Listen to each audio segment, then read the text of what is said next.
You've been begging for what is rightfully yours by nature. Every day you implore for crumbs of recognition while harboring within yourself an entire empire of unclaimed power. Observe a hungry lion. It doesn't explain its hunger to the gazelle, doesn't request permission to hunt, doesn't shout to announce its attack. It simply moves and death becomes inevitable. True power doesn't announce itself, it simply is. You've been the gazelle trying to negotiate with lions, using words they don't even comprehend. Each word you squander, attempting to justify yourself, is a public confession of your insignificance.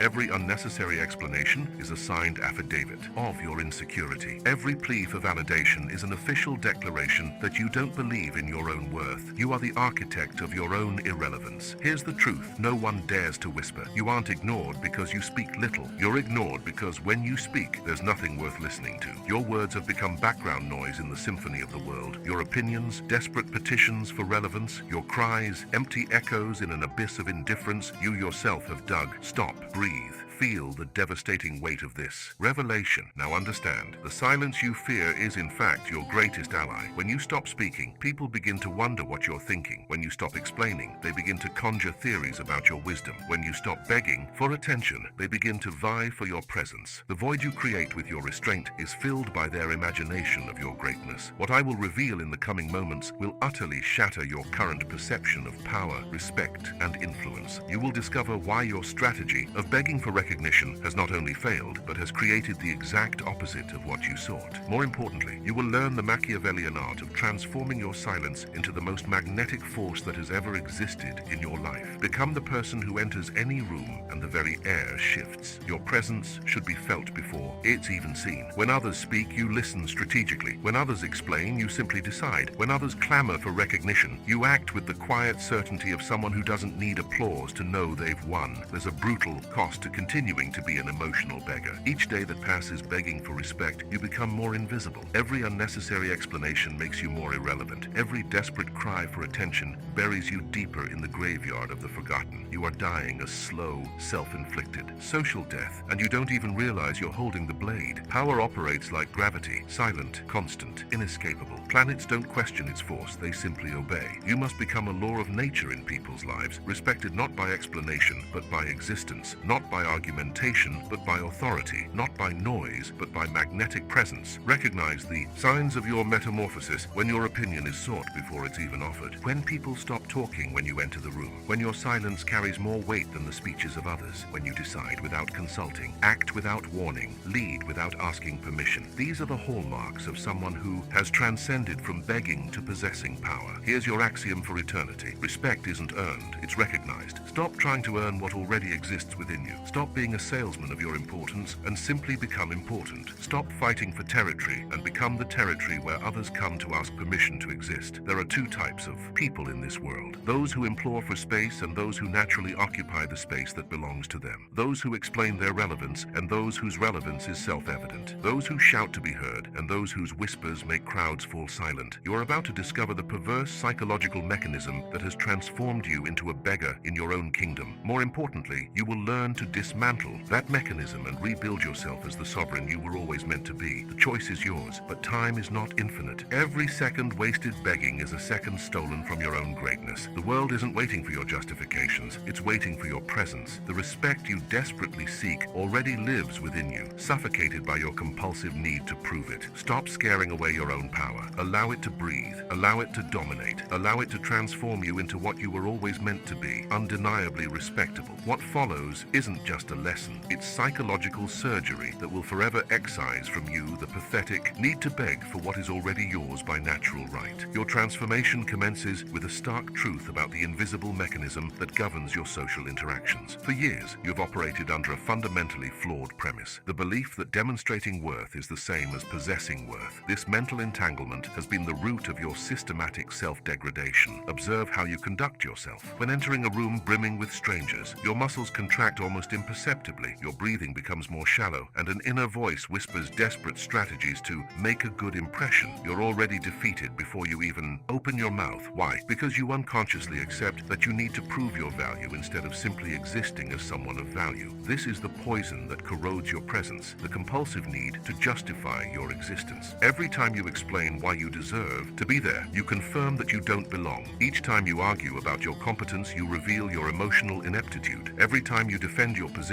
you concede that it's questionable. Human psychology operates by primitive patterns that you've completely disregarded. When someone overjustifies, the observer's reptilian brain interprets it as a sign of weakness. It's not a conscious decision. It's an automatic reaction etched into our genetic code for millions of years. The predator that hesitates dies. The leader who explains himself is dethroned. The man who begs for recognition is automatically classified as inferior. You've been the victim of a devastating cognitive illusion. You believe that people respect those who work hardest to earn respect. The reality is precisely the opposite. Respect is bestowed upon those who demonstrate that they don't need it. It's freely given to those who seem perfectly capable of surviving without it. It's a perverse social phenomenon, but it's the law that governs all human interactions. Analyze your conversations from the past week. How often did you say, "I just wanted to clarify that it's not that I'm trying to, I don't want to sound arrogant," but each of these phrases is a public admission of insecurity. You are literally training others not to take you seriously. You're paving the road to your own irrelevance with your very own words. There's a devastating pattern in your behavior that you've never consciously identified. When someone subtly disrespects you, your instinctive reaction is to amplify the volume of your justifications. When someone questions your authority, you respond by offering more explanations. When someone ignores your opinion, you reiterate the same opinion in greater detail. Each of these reactions confirms the very disrespect you're trying to combat. The core issue isn't that you lack worth, it's that you act as if you do. It's not that you lack competence, it's that you behave like someone insecure about their competence. It's not that you don't deserve respect, it's that you act like someone who needs to beg for it. This contradiction between your actual value and your observable behavior creates a cognitive dissonance in those around you. They unconsciously perceive that something doesn't quite fit. A truly powerful man doesn't need to announce his power. A genuine expert doesn't need to list their credentials. A natural leader doesn't need to explain why they should be followed. You've been operating like a desperate salesperson trying to convince customers who don't want to buy. Each additional argument diminishes the likelihood of a sale. Each piece of evidence presented increases suspicion about the quality of the product. Each guarantee offered confirms the seller's insecurity. You are literally repelling what you most desire to attract. The root of this self-destructive behavior lies in a psychological wound you've carried since childhood, the belief that love and acceptance must be earned through performance. You learned that your existence wasn't enough, that you needed to do something, prove something, be something different to merit positive attention. This mental programming has become the virus that infects all your adult interactions. Do you recognize the pattern? When you were a child and wanted approval, you increased your effort. When you wanted attention, you intensified your performance. When you wanted love, you multiplied your attempts to please. Now, as an adult, you apply the same failed strategy in contexts where it produces the opposite result. You're using childhood tools to solve adult problems. There's a fundamental difference between demonstrating competence and begging for recognition of competence. The former is achieved through quiet actions and consistent results. The latter is done through desperate words and excessive explanations. You've been muddling the two, inadvertently turning yourself into a verbal beggar. Modern society has amplified this problem through social media and the culture of constant validation. You've been conditioned to believe that unspoken value is non-existent value, that unshared achievements are wasted achievements, that unvocalized respect is denied respect. All these beliefs are falsehoods that keep you trapped in the cycle of emotional mendicancy. The most insidious part is that you dread silence because you misinterpret it as passivity. You believe that if you don't talk about your qualities, no one will notice them. If you don't defend your positions, they'll be ignored. If you don't explain your intentions, they'll be misunderstood. This is the snare that turns you into a desperate chatterbox seeking approval. But there's a way out of this psychological prison. There's a way to break this self-destructive cycle and rebuild your social presence from scratch. The path begins with the brutal acknowledgement that you've been your own worst enemy, systematically sabotaging what you most desire to achieve. This inner saboteur operates through 5 specific weaknesses that you flaunt like calling cards of your vulnerability. Each of these frailties is a bright sign that announces to the world, here's someone who can be manipulated, ignored, and disrespected without consequence. The first weakness is your pathological need to explain your decisions. When you make a decision and immediately feel the urge to justify it, you're signaling that it can be challenged. True leaders decide and execute. You decide, explain, justify, justify, defend, and then execute if there's any energy left for execution at all. Every word of justification is a drop of authority trickling down the drain. Observe how you behave when someone questions one of your choices. Your knee-jerk reaction is to open a comprehensive file explaining your reasoning process as if you were reporting to a superior. But here's what you don't realize. The person questioning you has already lost respect for you the moment you felt the need to explain yourself. They didn't really want an explanation. They wanted to test your resolve. You failed the test. The second weakness is your tendency to seek consensus before acting. You disguise this as hearing opinions or being democratic, but the stark truth is that you're afraid to take full responsibility for your actions. You'd rather divide the potential blame with others than bear the weight of a decision alone. This hesitation is instantly perceived by anyone with developed instincts for detecting weakness. When you ask, "What do you guys think?" before every move, you're outsourcing your authority. You're telling the world that you don't trust your own judgment. You're asking permission to wield power that should naturally be yours. Each unnecessary consultation is a vote of no confidence in yourself broadcast publicly. The third weakness is your emotional reaction to power plays. Every social interaction contains micro-dominance tests that you systematically fail. When someone is late for an appointment with you, your reaction reveals whether you are territory or intruder. When someone interrupts you, your response determines whether you will be respected or trampled on. When someone ignores your suggestion, your next reaction establishes your position in the social hierarchy. You've been failing all these tests because you react emotionally instead of responding strategically. You get visibly annoyed with delays, demonstrate frustration when interrupted, repeatedly insist on ignored suggestions. Each of these emotional responses is a confession that you can be easily destabilized. Social predators memorize these weaknesses and exploit them systematically. The fourth weakness is your compulsive need to be understood. When someone misinterprets your words or intentions, you enter correction mode as if the misunderstanding were a medical emergency. You repeat the same information with different wording, offer clarifying analogies, insist until the person gets your point of view. But powerful men don't care if they are misunderstood. They simply continue executing their plans. Your obsession with being understood exposes a toxic reliance on the approval of others. You need others to validate your point of view to feel secure about it. This need turns you into an emotional hostage to anyone willing to feign misunderstanding to manipulate you. They know you'll expend unlimited energy trying to clarify things. For them, draining your power in the process. The fifth weakness is your tendency to personalize professional or strategic disagreements. When someone disagrees with your proposal, you interpret it as a personal attack. When someone chooses a different approach from yours, you feel rejected. When someone doesn't follow your suggestion, you experience it as disrespect. This inability to separate ego from strategy makes you predictable and therefore controllable. People skilled in power games have learned to exploit your personalization of conflict. They know they can divert your attention from strategic goals by making you defend your wounded ego. While you're busy proving you're not incompetent, they're advancing towards their real objectives. You become an opponent who defeats himself. Each of these weaknesses operates as a secret gateway into your psychological fortress. Skilled manipulators identify them within the first few minutes of interaction and devise specific strategies to exploit them. They know precisely which buttons to push to make you react emotionally, lose your composure, and reveal even more vulnerabilities. The most devastating thing is that these weaknesses feed on each other, creating a downward spiral of social deterioration. The more you explain, the more dubious you seem. The more you seek consensus, the less respected you become. The more you react emotionally, the more you are tested. The more you need to be understood, the more confusing you appear. The more you personalize conflict, the more personal conflicts you face. You've been unaware of these patterns because they've been normalized in your mind as polite or collaborative behaviors. Modern society mistakes weakness for virtue, teaching that explaining is transparency, seeking consensus is humility, reacting emotionally is authenticity, insisting on being understood is clear communication, and personalizing is caring. But in the real theater of power, these false virtues are signs of prey. Social predators don't respect your good intentions. They exploit your vulnerabilities. They don't admire your transparency. They use your information against you. They don't value your humility. They fill the power vacuum you've created. Recognizing these weaknesses is just the first step. The next is understanding how they originated and why they continue to operate automatically, even when they produce results contrary to your goals. Only through this deep understanding can you begin to dismantle the mechanisms that have turned you into the architect of your own subjugation. Dismantling these mechanisms requires you to completely abandon your romantic view of human nature. The reality of how people actually function is more ruthless and strategic than you've ever imagined. Prepare for a revelation that will forever shatter your illusions about human motivations, but which will liberate you from the prison of your naive expectations. Every human being operates simultaneously on two levels: what they declare publicly and what they calculate privately. The public level is populated by noble pronouncements about collaboration, fairness, and lofty values. The private level is governed by cold calculations about personal advantage, social positioning, and resource preservation. You've been living only on the first level, completely ignoring the second. And that's why you've been systematically outmaneuvered by people less talented but more pragmatic. People don't respond to your objective merits. They respond to your presentation of those merits. It doesn't matter how competent you are. If your competence is presented in a way that suggests insecurity, it doesn't matter how intelligent you are if your intelligence is communicated in a way that seems needy for validation. It doesn't matter how valuable you are if your value is expressed as a plea for recognition. Human perception operates through primitive mental shortcuts that were developed for survival in hostile environments. When someone demonstrates behaviors associated with weakness, excessive explanation, seeking approval, emotional reaction, the observer's brain automatically classifies that person as less threatening and therefore less respectable. It's not a conscious decision. It's an automatic neurological process. You've been trying to earn esteem through logic in a world that operates through psychology. You present rational arguments to people who make emotional decisions. You offer objective evidence to minds that process subjective impressions. You attempt to be understood by individuals who are more invested in how you make them feel than in what you have to say. The actual mechanics of human relationships are based on dominance hierarchies that are rarely discussed openly. In any group,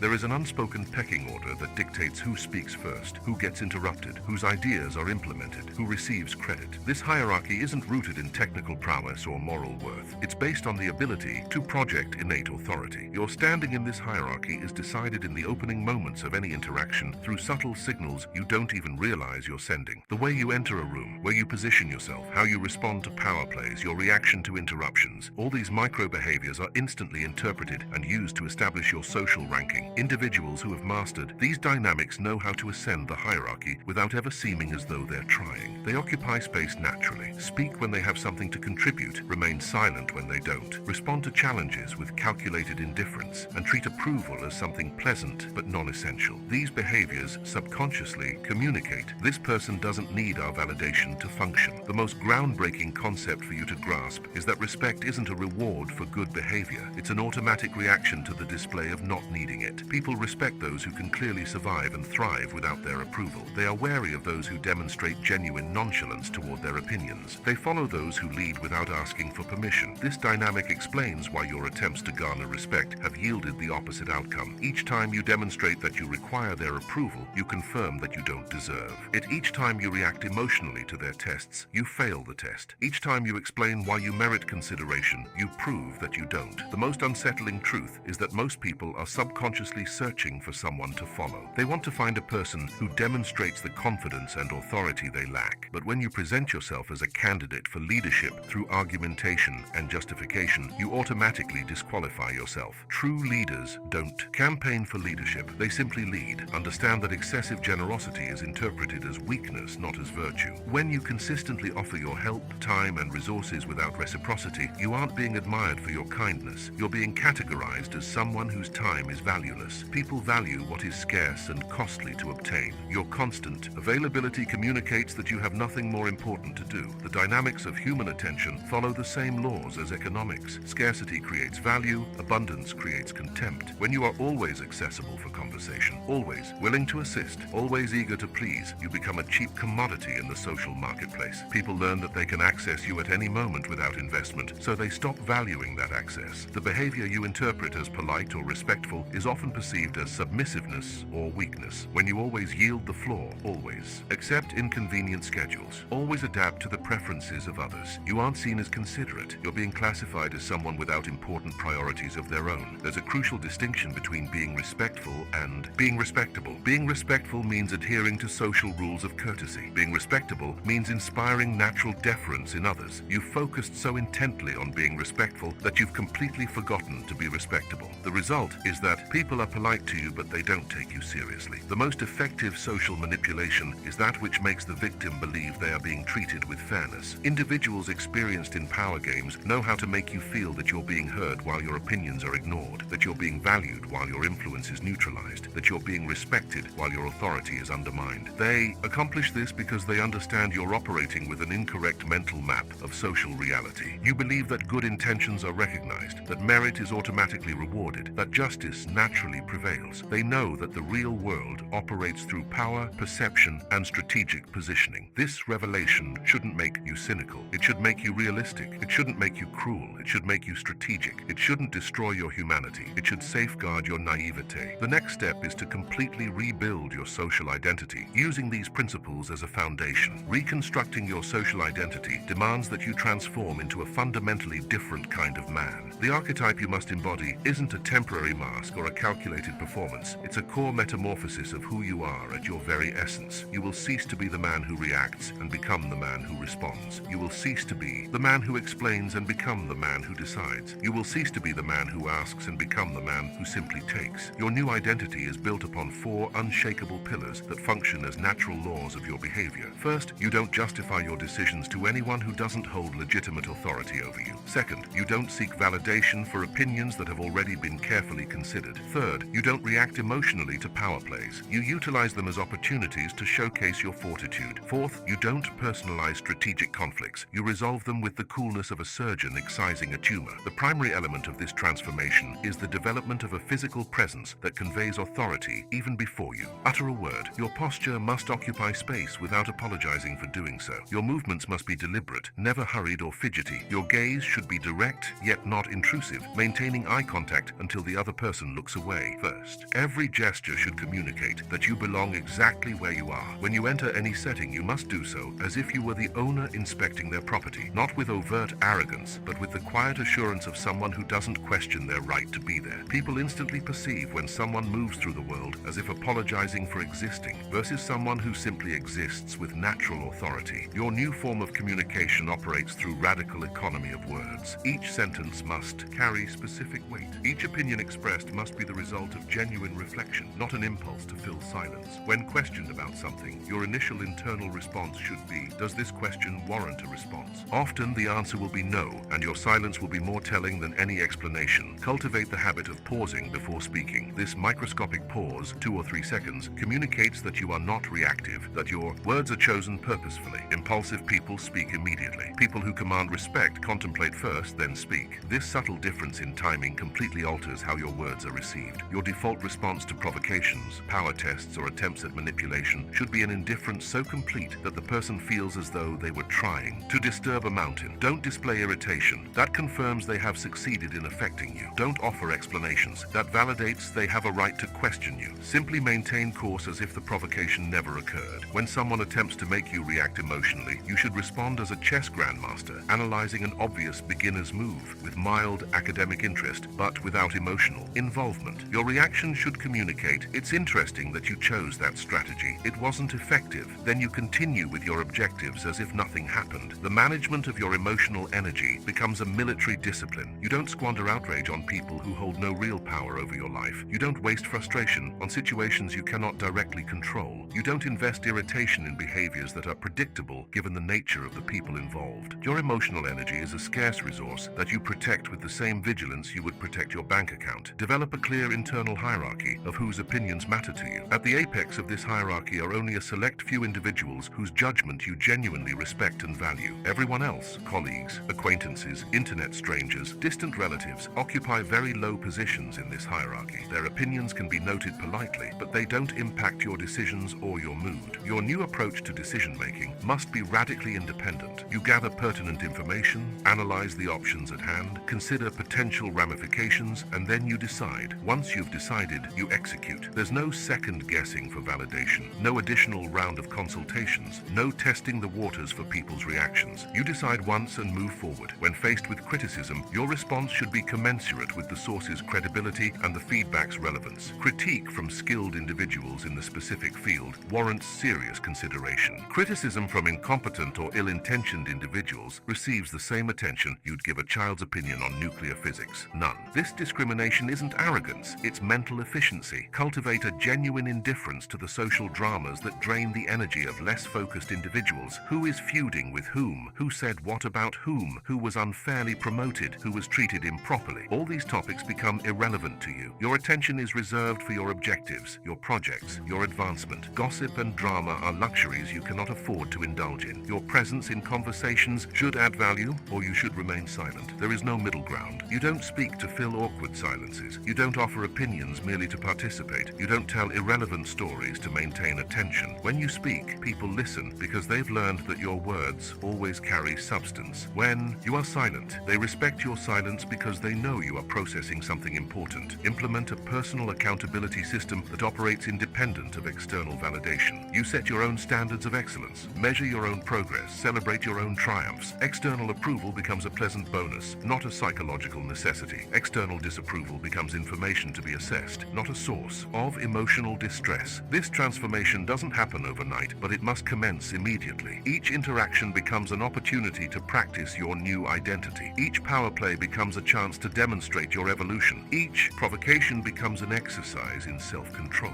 Each decision becomes a reinforcement of your psychological independence. The end result is a man who moves through the world with the magnetic presence of someone who doesn't need to prove anything to anyone, who inspires respect through his mere existence, who leads through example, not through persuasion, who commands attention through his scarcity, not through his availability. This is the archetype you must fully embody. Fully embodying this archetype requires you to master specific techniques of influence that operate beneath the radar of people's awareness. These strategies don't rely on explicit manipulation or blatant coercion. They function through the careful management of perceptions and expectations. You will learn to shape how people view you and how they react to you without them realizing they are being influenced. The first fundamental strategy is controlling your availability. People value that which is scarce and difficult to obtain. When you are always available to chat, always willing to assist, always present when called upon, you become a cheap commodity in the social marketplace. Transform your presence into a privilege that must be earned, not a right that can be assumed. Implement a system of tiered access to your attention. Casual acquaintances receive polite but brief responses. Professional colleagues receive your attention during specific time slots. Important individuals in your life gain preferential access, but even then, within clear boundaries. This hierarchy of access subconsciously communicates that your time has differentiated value based on the relationship. When someone requests your time or assistance, never respond immediately, even if you are free. A pause of a few hours or a full day before replying creates the impression that you have important priorities vying for your attention. This calculated delay increases the perceived value of your eventual response and makes the person appreciate your contribution even more. The second strategy is the strategic use of silence as a tool for conversational control.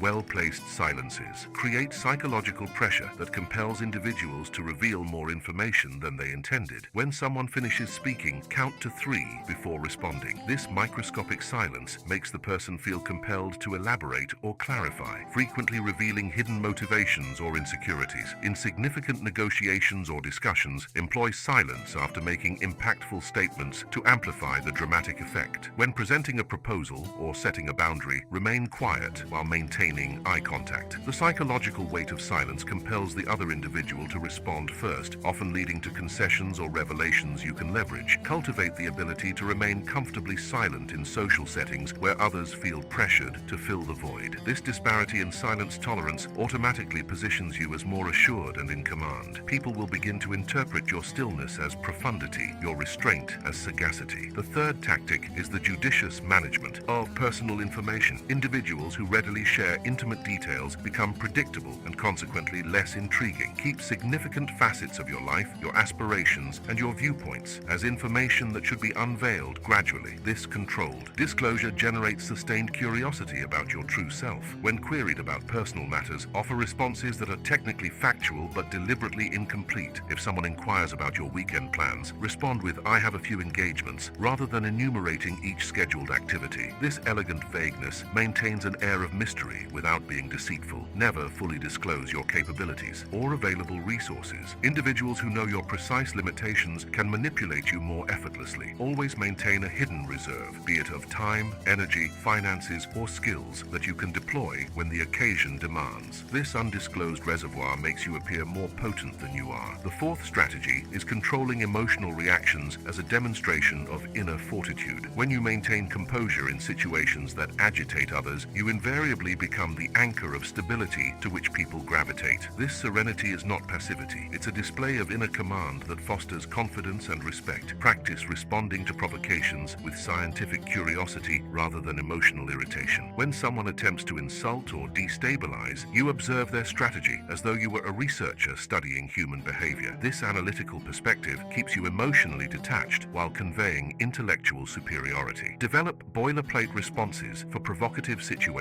that demonstrate control without direct confrontation. When someone makes a remark intended to provoke you, respond with something like an interesting viewpoint or simply, followed by a smooth shift in topic. This non-reaction is more devastating to the instigator than any counterattack. The fifth tactic is forging indirect alliances through silent value addition. Instead of seeking relationships through direct solicitations or overt attempts at networking, become someone who inherently enhances situations. People will begin to associate your presence with improved interaction quality. Contribute to conversations with unique insights, not commonplace opinions. Offer perspectives that people haven't considered, not reiterations of what everyone already knows. Pose questions that elevate the level of discourse, not ones that simply demonstrate you are paying attention. This consistency in adding intellectual value makes people cherish your participation. Assist others in ways they didn't anticipate, without announcing your assistance or expecting immediate recognition. When you quietly resolve problems or facilitate positive outcomes without taking credit, you build powerful social capital that will be remembered when you are in need. The sixth strategy is managing expectations through conservative pledges and superior deliveries. Never promise more than you can assuredly deliver. Always deliver slightly more than you pledged. This consistent variance between expectation and reality builds a reputation for reliability that becomes a form of social currency. When establishing deadlines, add a safety buffer and deliver ahead of schedule. When estimating expenses, be slightly conservative and come in under budget. When promising results, be modest in your projections and exceed expectations. This approach makes people trust you implicitly. Employ the technique of progressive competence revelation. Instead of listing all your skills immediately, allow them to be discovered organically as pertinent situations arise. This natural unveiling of your capabilities creates more lasting impressions than any formal presentation. These strategies are effective because they tap into fundamental principles of human psychology that operate subconsciously. They don't necessitate dishonesty or cruelty, just a refined understanding of how perception and influence truly function in the real world. Mastering them will transform you into someone who leads through presence, not through position. Leading through presence culminates in the most sophisticated art of the Machiavellian arsenal, strategic indifference. This isn't the apathy of someone who's given up, nor the iciness of someone who's grown bitter. It's the calculated indifference of someone who grasps that the most potent form of social control stems from the ability to not need to control. When you genuinely don't crave the approval, validation, or attention of others, you become magnetically compelling to them. The psychological dynamic behind this strategy is brutal in its simplicity. People desperately covet what they can't easily possess or dominate. When you demonstrate that you can thrive without their approval, they begin to question why you don't require them. And this curiosity morphs into fascination, which evolves into respect and eventually into a longing to earn your validation. Implementing authentic indifference first demands that you cultivate internal reservoirs of contentment that are entirely independent of social feedback. Your personal endeavors, your skill development, your long-range aspirations, all should be structured so that your sense of progress and fulfillment doesn't hinge on external acknowledgement. This emotional self-reliance is the bedrock upon which all genuine indifference is constructed. Begin by practicing indifference in low-stakes situations. When someone makes a remark designed to provoke a response, whether positive or negative, respond with the same level of interest you'd have observing clouds drift by. Register the information, process whether it holds any practical use, and then dismiss the emotional element altogether. This practice in minor scenarios builds your capacity for more significant situations. The most compelling indifference is showcased through your priorities, not through spoken declarations. When you consistently prioritize your objectives over people's opinions, when you maintain your schedule regardless of social pressures, when you make decisions based on logic rather than on how others will react, you're communicating indifference through actions, which is infinitely more persuasive than words. Cultivate the ability to receive both praise and criticism with equal emotional neutrality. When someone commends you, thank them politely, but don't allow it to alter your mood or self-assessment. When someone criticizes you, listen for valuable insight, but don't internalize the emotional judgment. This consistency of response communicates that your self-worth is generated internally, not externally. In conversations where others are emotionally invested in persuading you of something, maintain a detached intellectual curiosity. Ask clarifying questions, explore the logical implications of their arguments, but avoid demonstrating that you're being swayed or that the outcome of the conversation affects you significantly. This stance makes you appear the impartial judge rather than an involved party. The always available option technique is particularly effective. In any situation, professional, social, romantic, maintain viable alternatives that you could pursue if the current situation becomes untenable. This genuine psychological preparedness to leave eliminates the desperation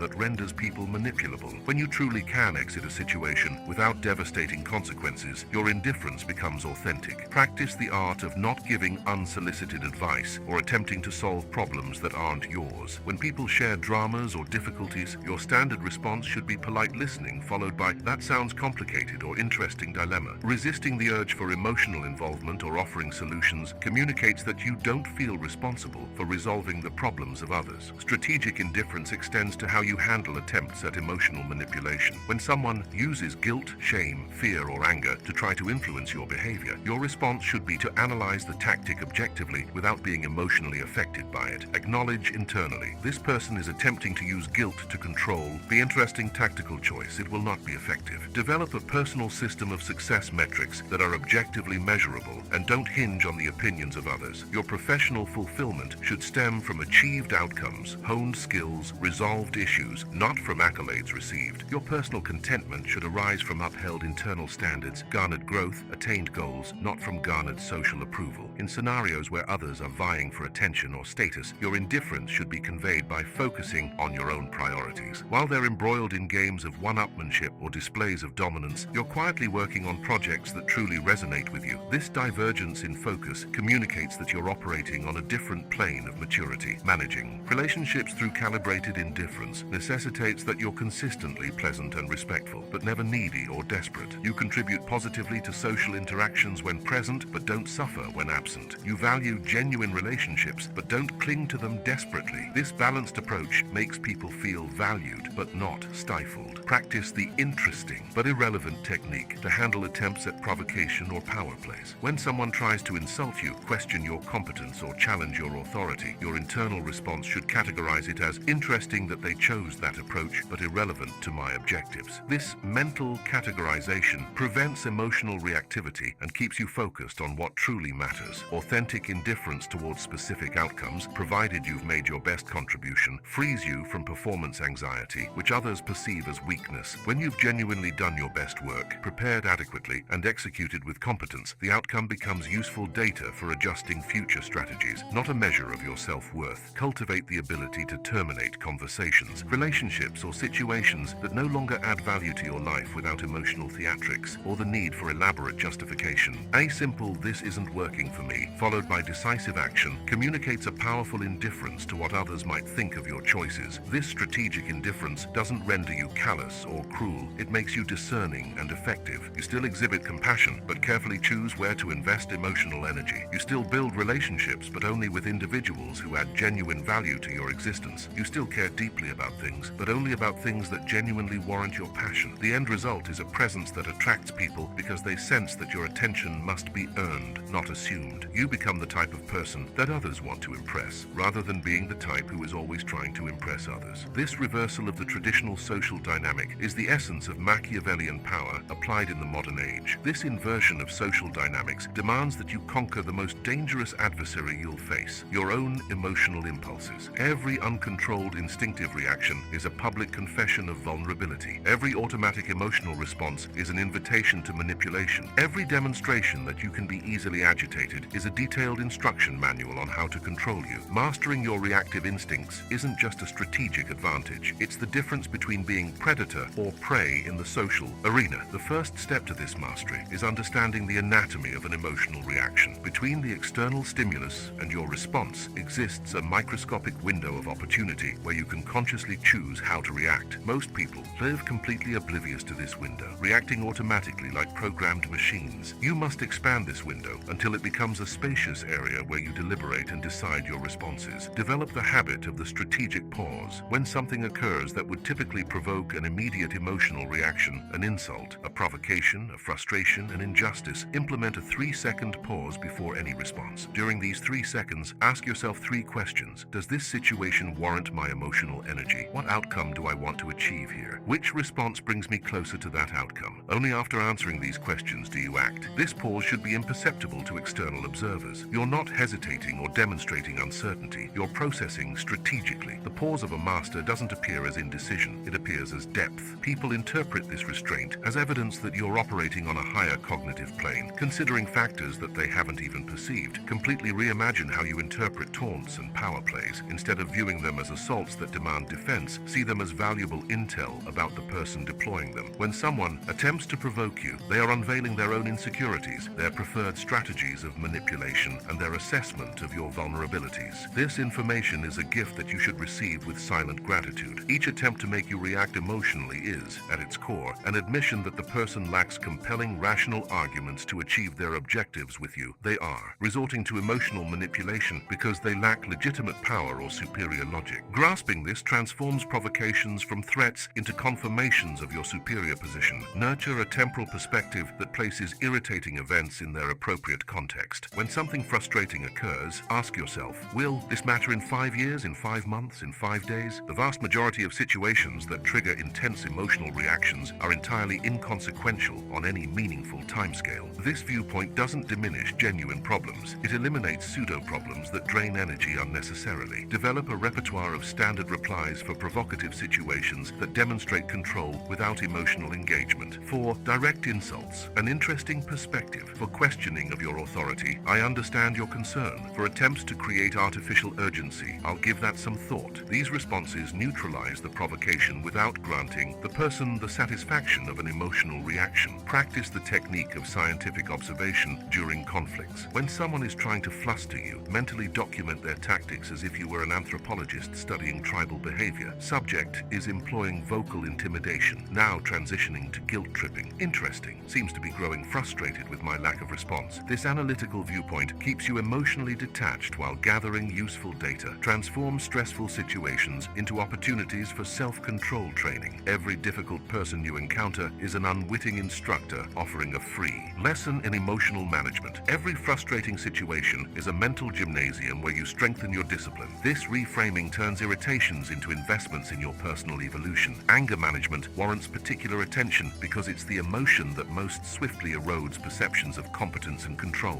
When you feel anger rising, acknowledge. That is information. Something is threatening your values or goals. But instead of expressing this anger directly, channel its energy into cold, strategic action. Anger should fuel your response, not dictate it. Implement the 24-hour rule for significant decisions made under emotional duress. When you feel compelled to respond immediately to a provocation or injustice, commit to waiting a full day before acting. Frequently, you'll discover that the situation resolves itself or that your perspective shifts significantly with time. When you act after this pause, your response is invariably more effective. Cultivate a tolerance for emotional discomfort. The need to immediately alleviate tension, frustration, or indignation is what renders people reactively manipulable. Practice feeling difficult emotions without needing to do something about them instantly. This tolerance for internal unease liberates you from the compulsion to react that governs most individuals. The delayed response technique is particularly potent in digital communications. When someone sends a provocative message, your ability to wait hours or even days before replying demonstrates superior command. Your eventual response, measured and considered, stands in stark contrast to their impulsiveness. This disparity in self-control clearly establishes who is operating from a position of strength. Nurture internal sources of validation that are impervious to external attacks. When your self-worth stems from internally maintained standards, personal milestones achieved, and documented individual growth, attempts to diminish you externally lose their impact. You become like a well-stocked fortress that can withstand any siege because it doesn't rely on external provisions. Practice the art of meeting escalation with calculated de-escalation. When someone increases the emotional intensity of a situation, your response should be to decrease your own intensity proportionally. This asymmetry creates a powerful contrast that makes you appear to be the adult in the room dealing with a tantruming child. The person becomes increasingly agitated while you remain increasingly composed. Develop the skill to conclude interactions that have become unproductive without justifying your departure. A simple "I need to go" followed by decisive action signals that you won't be held hostage by others' emotional theatrics. This ability to disengage safeguards your energy and demonstrates that you value your time more than the need to resolve every disagreement. The most profound transformation occurs when you cease viewing conflicts as situations to be won won or lost, and instead perceive them as information about the person you're dealing with. Individuals who swiftly resort to emotional ploys reveal their strategic limitations. Those who attempt to manipulate you show a lack of respect for direct approaches. This insight assists you in gauging the level of emotional investment they warrant in the future. The ultimate outcome is a presence that others perceive as unshakable. You become known as someone who cannot be easily agitated, manipulated, or controlled through emotional tactics. This reputation garners respect and repels individuals who rely on drama to feel significant. You evolve into the kind of person others seek out when they need clear perspective in emotionally charged situations. Becoming the individual others consult when they need an unbiased viewpoint is just the beginning. The true measure of your growth will be tested when the world around you descends into emotional turmoil, when crises arise from multiple directions simultaneously, when people you admired reveal devastating flaws. It's during these moments of utter chaos that your transformation will be validated or exposed as a superficial performance. Chaos isn't the exception in human life. It's the rule masquerading as normalcy. Periods of stability are merely temporary respites between inevitable storms. Global pandemics, economic downturns, relationship breakdowns, professional betrayals, health issues, family losses. These events aren't remote possibilities. They're statistical certainties that every person will face multiple times throughout their existence. Your preparedness to navigate chaos determines whether you emerge stronger or are reduced to emotional wreckage. Strategic persistence differs fundamentally from mindless stubbornness. Mindless stubbornness is repeating the same actions while expecting different outcomes. Strategic persistence is maintaining your core objectives while continuously adapting your methods based on fresh information. It's the capacity to be unwavering about destinations, but completely adaptable about routes. This distinction will separate you from those who give up easily and those who obsessively pursue failed strategies. When multiple crises converge simultaneously, most people enter emotional survival mode, abandoning long-term goals to manage immediate emergencies. You must resist this primal urge. Crises are often concealed opportunities that become visible only to those who maintain strategic perspective. During turbulence, while others are panicking, you are analyzing how to reposition yourself to emerge from the crisis in a superior position. Develop a system of hierarchical priorities that remains stable regardless of external pressures. At the top of this hierarchy are your fundamental values and long-term objectives that are never negotiable. In the middle are important projects that can be temporarily paused but never abandoned. At the bottom are convenient activities that can be sacrificed without hesitation when resources become scarce. This clear hierarchy prevents you from making destructive decisions under duress. The mental fortress technique requires you to construct internal psychological havens where you can retreat when the external world becomes unbearable. These havens aren't escapism. They're spaces where you can think clearly, reconnect with your core values, and plan strategic responses to external challenges. They can be meditative practices, intense physical workouts, creative endeavors, or any activity that reconnects you with your central essence. When people around you are breaking down emotionally, your stability becomes a magnetic beacon that attracts both admiration and resentment. Desperate individuals will try to drain your energy to stabilize their own emotions. You must learn to offer support without absorbing toxicity, to demonstrate compassion without sacrificing your own mental stability. This delicate calibration protects your capacity to be helpful in the long run. Navigating resource management during crises demands a wartime mentality, not a peacetime one. Every ounce of emotional energy, every spare moment, every bit of capital should be invested strategically with maximum potential return. Emotional luxuries such as drama, unproductive worry, and outrage at minor injustices become indulgences you simply cannot afford. Your focus must be laser sharp on actions that yield tangible results. Develop specific protocols for different types of crises that may arise in your life. Financial crisis. Which expenses are cut first? What alternative income streams can be activated? What assets can be liquidated? Health crisis. Which specialists to consult? Which treatments to prioritize? How to maintain productivity during recovery? Professional crisis. Which connections can be leveraged? Which skills need to be highlighted? What alternative career paths to explore? Having these protocols prepared prevents impulsive decisions under duress. Communication during crises should be even more economical than during normal times. Every word should serve a specific strategic purpose. Unnecessary explanations, justifications to irrelevant parties, and constant updates on your situation drain precious energy. Communicate only the essentials to essential people. Keep details private until the crisis is resolved and you can present outcomes instead of problems. Cultivate a historical perspective that places current crises in a broader temporal context. Every civilization has faced pandemics. Every economy has experienced experienced downturns. Every empire has known decline. Every family has dealt with tragedies. Your current crisis, however intense it may seem, is a variation on challenges that billions of people have navigated before you. This perspective doesn't minimize your pain. It puts your situation in context, which prevents catastrophizing. The island of competence technique is crucial when multiple areas of your life are in crisis simultaneously. Identify one area where you still maintain control and proficiency. It could be your physical fitness, a specific professional skill, a stable relationship, or a personal project. Focus on maintaining excellence in this area as proof to yourself that you have not lost your capabilities. This island of competence becomes a foundation for rebuilding other areas. Resisting the temptation to seek quick fixes or temporary relief that compromise long-term objectives is essential during prolonged crises. Decisions made under extreme pressure often create bigger problems than the original issues. Predatory loans, relationships of convenience, desperate job placements, escapist addictions, all these apparent solutions mortgage your future to alleviate present discomfort. Develop the ability to extract strategic lessons from each crisis you encounter. What weaknesses in your systems were exposed? What preparations should you have made? Which individuals revealed themselves as genuine allies versus opportunistic parasites? What skills proved most valuable under pressure? This post-crisis analysis strengthens your preparedness for future challenges and transforms painful experiences into valuable education. Maintaining basic routines amidst chaos serves as a psychological anchor that prevents complete mental drift. Physical exercise, personal hygiene, regular sleep schedules, proper nutrition. These fundamental elements keep your physiology stable, which supports the mental clarity necessary for strategic navigation. People who abandon basic self-care during crises become victims of downward spirals that are difficult to reverse. Accept that some losses are inevitable and focus on minimizing damage rather than preserving everything. Attempts to salvage every aspect of your former life often result in losing everything. Strategic triage, saving the most important elements while sacrificing the less critical ones, allows you to emerge from the crisis with a solid foundation for reconstruction. This acceptance of partial losses prevents total loss. Developing a tolerance for prolonged uncertainty is perhaps the most vital skill for strategic persistence. Crises rarely resolve quickly or with definitive clarity. You must learn to operate effectively while multiple important questions remain unanswered. This ability to act decisively despite incomplete information is what separates leaders from followers during turbulence. Your reputation will be sculpted not by how you navigate smooth sailing, but by how you respond to tempests. People remember those who maintained composure when others panicked, who offered solutions amidst complaints, who stood firm when others deserted. This reputation, forged in adversity, becomes the most steadfast bedrock for future triumph. This firm foundation you construct through hardship will be the definitive proof that your transformation wasn't merely intellectual, but deeply felt, enduring, and unshakable. We've arrived at the pivotal moment where theory becomes identity, where comprehension becomes second nature, where strategy becomes instinct. The man you were when you embarked on this journey must utterly perish so that the man you are destined to become can breathe freely. Reflect upon where you stood at the inception of this revelation, begging for acknowledgement like an emotional orphan, pitching your worth like a desperate salesman, reacting to goads like a trained animal, chasing validation like an addict craving their next fix. That man was real, yet he was also a prison you constructed with your own hands. Today you possess the instruments to dismantle this prison cell by cell, brick by brick, until not even a trace of the emotional servitude that defined you remains. The metamorphosis you're about to experience won't be gradual. It will be radical and irreversible. Like a butterfly unable to revert to its caterpillar state, you won't be able to return to your former self, even if you momentarily yearn to. There will be fleeting moments of longing for the simplicity of ignorance, for the ease of being controlled by others, for the comfort of not bearing the weight of your own power. Resist this longing. It is the final gasp of your former weakness. Your new reality will operate through principles as inherent as gravity and as unavoidable as death. You won't need to remind yourself to command respect. It will be impossible not to. You won't need to strive to project authority. It will emanate from you like warmth from a hearth. You won't need to chase recognition. It will be freely offered by people who sense your magnetic presence. This isn't motivational fantasy. It's the inevitable outcome of consistently applying the principles you've internalized. Acknowledge the hallmarks of your complete transformation. When you enter rooms and conversations momentarily cease, not from discomfort, but from an instinctive recognition of dominance. When people begin to subtly adjust their behavior in your presence, unconsciously elevating their standards to align with yours. When you are sought out for critical decisions, not because you've asked, but because your insight is naturally valued. When your silence carries more weight than the elaborate pronouncements of others, the ultimate test of your transformation will come from those who knew your prior incarnation. Some will try to confine you within the mental box where they categorized you years ago. Others will be perplexed by the disparity between who you were and who you've become. Some will feel threatened by your evolution because it exposes their own stagnation. Your response to these reactions will determine whether your transformation is fleeting or enduring. Don't waste energy trying to convince anyone that you've changed. Authentic change is self-evident and requires no promotion. Don't explain your evolution to those who don't inherently recognize it. Explanations diminish the impact of genuine transformations. Don't seek validation of your new identity. External validation is the very toxin that can undo your entire metamorphosis. Simply be the man you've become and allow the world to adjust to this new reality. Your responsibility now transcends personal growth. You've become a living testament that radical transformation is achievable, that men can evolve beyond their initial programming, that true power arises from self-mastery, not the subjugation of others. This responsibility isn't a burden. It's a privilege that few men earn the right to bear. Others will be drawn to you seeking the secret to your metamorphosis. Share the principles generously, but never dilute their application to make them more palatable. The truth about personal power is harsh and demands sacrifices that not everyone is prepared to make. Respect each person's journey, but don't compromise the integrity of the teachings to accommodate weaknesses they aren't yet ready to confront. Maintain a connection with your former self only as a reminder of what is possible when one resolves to no longer accept mediocrity as their fate. Use your transformation as proof that any man can transcend his limitations if he's willing to pay the psychological price of genuine change. This living proof will be your greatest gift to the world. In moments of uncertainty, and they will arise, remember that you've already demonstrated your ability to change profoundly. You've already died once and been reborn stronger. You've shattered patterns that seemed immutable. You've transcended limitations that appeared definitive. If you've achieved it once, you can do it again whenever necessary. This confidence in your capacity for reinvention is unwavering because it's based on historical evidence, not wishful thinking. The journey of transformation never truly concludes. There will be new heights of power to attain, fresh weaknesses to eradicate, novel trials to overcome. But you now possess the fundamental tools and the proper mindset to navigate any future challenge. You've become a lifelong student of personal power, a perpetual practitioner of self-mastery, an expert in constant evolution. Your legacy won't be measured by the positions you've held, the titles you've accumulated, or the wealth you've amassed. It will be judged by the example you've set, that men can choose who they become regardless of where they started. That real power emanates from within, not from external circumstances. That respect is earned through presence, not through performance. That authority is projected, not declared. Now cease reading and commence implementing. Stop learning and start being. Quit preparing and begin executing. Every moment you spend contemplating these principles instead of embodying them is a moment stolen from your own greatness. You have the instruments, you have the knowledge, you have the examples, you have the opportunity. The only thing that remains is the decision to utilize all of this or continue being the man who begs for what already belongs to him by nature. This decision cannot be made tomorrow, cannot be postponed until conditions are perfect, cannot be outsourced to other people. It must be made now by you in this very instant. Stand up, straighten your shoulders, look the world in the eye as if you were its rightful owner. Breathe like someone who owes no explanations to anyone. Move like someone who belongs exactly where they are. Speak like someone whose words carry natural weight. Fall silent like someone whose thoughts are too valuable to be wasted. You are no longer the supplicant of your own recognition. You are the sovereign of your own inner kingdom. Reign.